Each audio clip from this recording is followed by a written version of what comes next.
안녕하세요.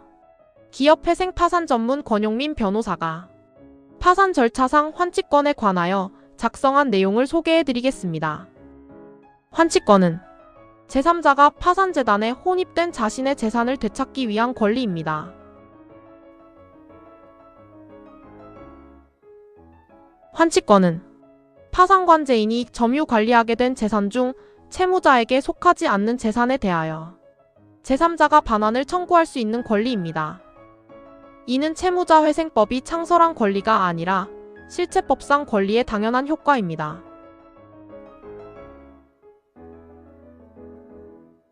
환치권의 기초가 되는 권리로는 소유권뿐 아니라 용의권과 점유권, 임대인 임치인의 반환 청구권, 전대인의 목적물 반환 청구권 등이 포함됩니다. 따라서 이러한 권리를 가진 제3자는 환치권을 행사할 수 있습니다. 다만 단순한 채권적 인도 청구권은 파산채권에 불과합니다. 몇 가지 특수한 경우를 살펴보겠습니다.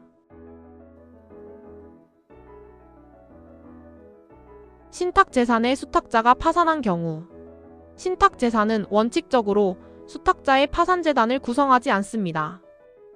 따라서 새로운 수탁자나 신탁재산관리인은 파산관제인에게 환치권을 행사할 수 있고, 신탁 종료 시에는 신탁재산 귀속자가 환치권을 행사합니다.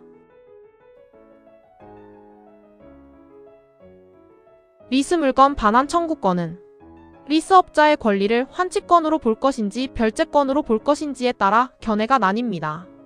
다만 법인 파산에서는 어느 견해를 취하더라도 실질적 차이는 크지 않습니다. 그러나 법인 회생에서는 권리 구성에 따라 차이가 발생합니다. 소유권 유보부 매매에서도 매도인의 권리를 환치권으로 볼 것인지 별채권으로 볼 것인지 문제가 됩니다.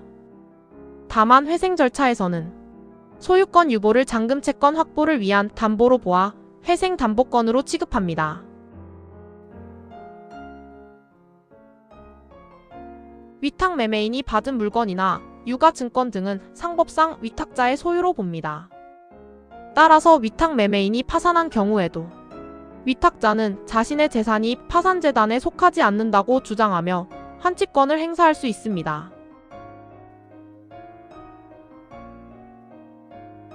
채무자회생법은 특별환치권도 규정하고 있습니다.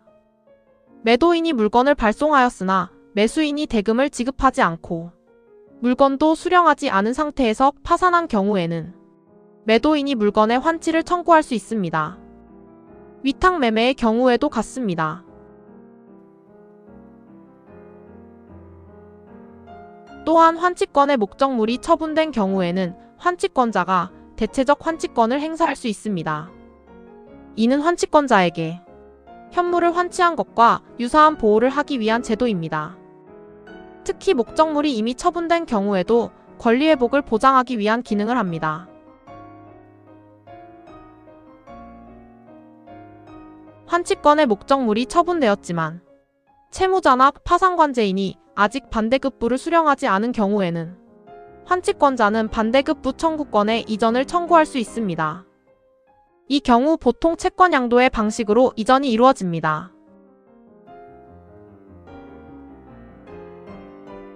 반대로 반대급부를 이미 수령한 경우에는 그 재산의 특정성 유지 여부에 따라 처리됩니다. 특정성이 유지되면 환치권자는 그 재산 자체의 반환을 청구할 수 있고, 특정성이 상실되면 재단 채권지로서 가액 지급을 청구하게 됩니다.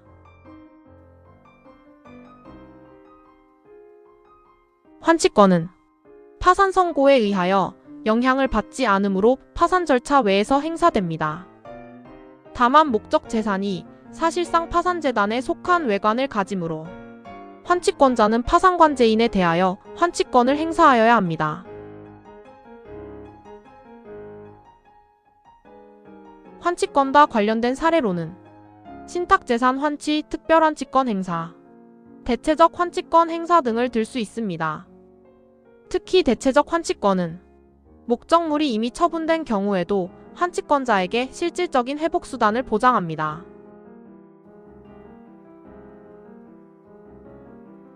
환치권자는 파산관제인이 목적물을 처분하기 전에 가능한 신속히 환치권을 행사하는 것이 중요합니다.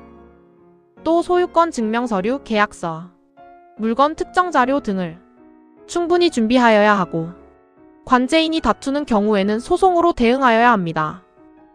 지금까지 기업회생 파산 전문 권용민 변호사가 작성한 파산 절차상 환치권에 관한 내용을 정리해드렸습니다. 좋은 하루 보내세요.